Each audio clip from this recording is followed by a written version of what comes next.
देखना है जोर कितना बाजुए का दिल में है। ये लफ्ज भारतीय स्वतंत्रता सेनानी के हैं, जिनके साहस, बलिदान और शौर्य की गाथा आज भी पूरे देश भर में गाई जाती है। शहीद आजम कहे जाने वाले इस वीर पुरुष ने न केवल ब्रिटिश सरकार के खिलाफ हथियार उठाए, बल्कि अपनी कलम की ताकत से भी इन्होंने ब्रिटिश के छक्के छुड़ा दिए। महज 23 साल की उम्र में ब्रिटिशर्स को घुटने टेकने पर मजबूर कर देने वाले और भारत माता की जय जयकार करते हुए खुशी खुशी फांसी के फंदे को चूम लेने वाले वीर भगत सिंह किसी परिचय के मोहताज नहीं है। इन्होंने देश के बच्चे बच्चे में मातृभूमि के लिए प्रेम और बलिदान की भावना को जागृत करने का कार्य किया है।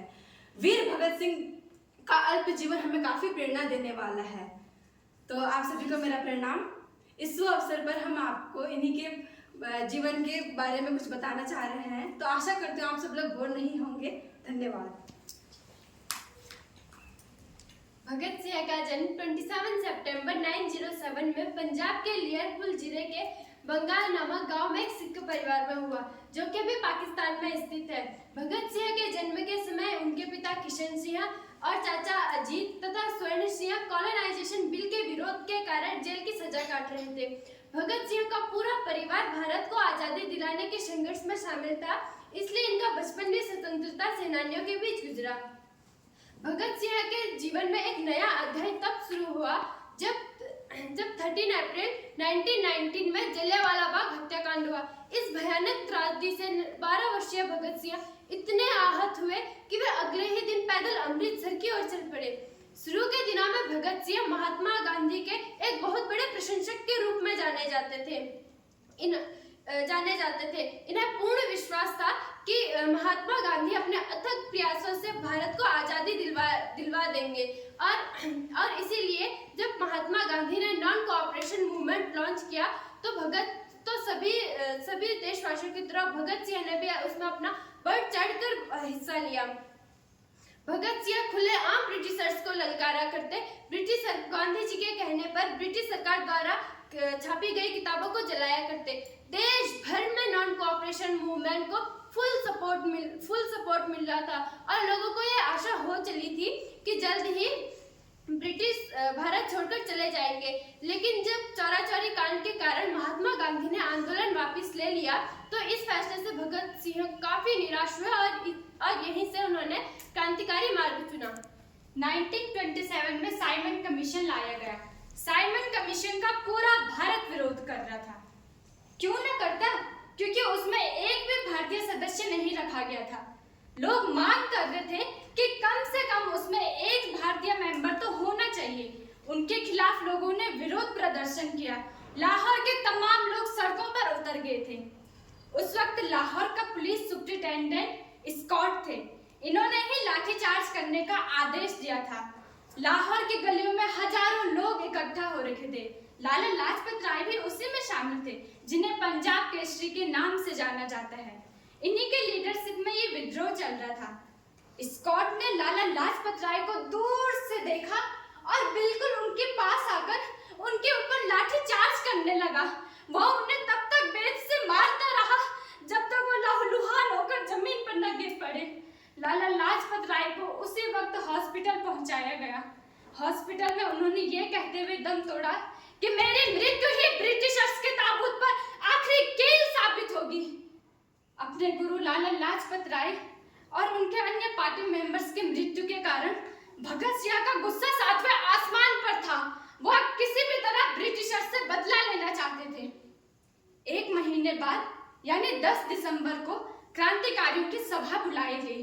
इस सभा को दुर्गा देवी प्रेसाइड कर रही थी, जो कि भगवती चरण बोरा की पत्नी थी। सभा में तय हुआ कि स्कॉट की हरकत का बदला लिया जाए।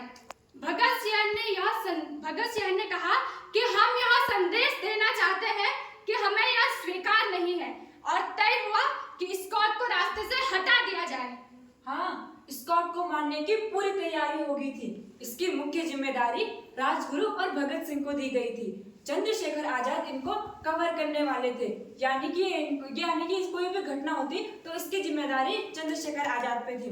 उसके बाद लेकिन भगत सिंह ने और चंद्रशेखर आजाद ने और राजगुरु ने, इन तीनों में से किसी ने भी स्कॉट को पहले कभी नहीं देखा था, इसलिए इसकी जिम्मेदारी जय गोपाल को दी गई। लेकिन जय गोपाल ने भी स्कॉट को नहीं देखा था ना? हाँ बिल्कुल, उत्साहवश जय गोपाल स्कॉट को पहचानने की जिम्मेदारी ले लेते हैं। 2 दिन पहले इन्होंने घटना स्थल पर जाकर रेकी भी की थी।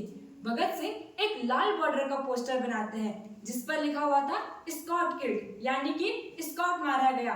स्कॉट के मरने के बाद ये पोस्टर अलग अलग जगह पर चिपकाए जाने वाले थे। प्लानिंग के अनुसार भगत सिंह, राजगुरु और जय गोपाल पुलिस स्टेशन गए। उस दिन पुलिस स्टेशन का सुपरिटेंडेंट यानी स्कॉट पुलिस स्टेशन आए ही नहीं थे।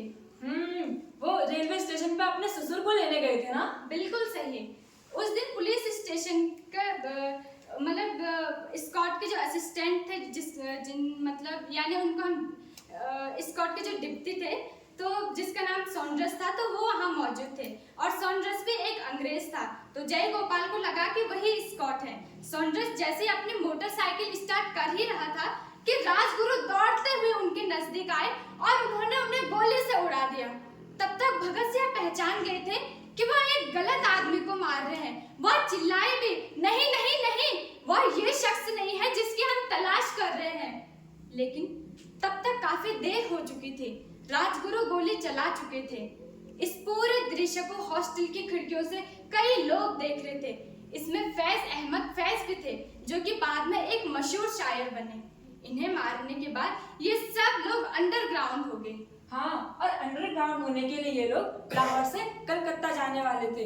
यानी कि यह तय हुआ कि दुर्गा भाभी भगत सिंह की पत्नी बनकर जाएगी और उनका बेटा सचिन, जो कि 3 या 4 साल का था, वहाँ भी साथ जाएगा। भगत सिंह ने बिल्कुल अंग्रेजों की तरह कपड़े पहने। उन्होंने ओवरकोट पहना और उसका कॉलर ऊपर किया। उन्होंने सची को इस तरह से पकड़ लिया ताकि उसका जिस्म उनके चेहरे के सामने आ जाए और कोई भी उन्हें ना पहचान सके। दुर्गा भाभी ने बहुत ही एक्सपेंसिव साड़ी पहनी थी और ऊंची हील की सैंडल्स पहनी थी। लाहौर स्टेशन पर भगत सिंह को पकड़ने के लिए 500 सिक्योरिटी पुलिस मौजूद थी। लाहौर के स्टेशन पर उन सिक्योरिटी पुलिस को भेजते हुए और 500 पुलिस सिक्योरिटी को बेवकूफ बनाते हुए ये लोग लाहौर स्टेशन पर ट्रेन पर बैठ जाते हैं। दुर्गा भाभी, सची और भगत सिंह फर्स्ट क्लास में बैठते हैं और राजगुरु इनके नौकर बनकर सफर करते हैं और इस तरह से ये लोग कलकत्ता पहुंच जाते हैं। कलकत्ता से ये लोग आगरा आए। आगरा में एक मोहल्ला है हींग की बंडी।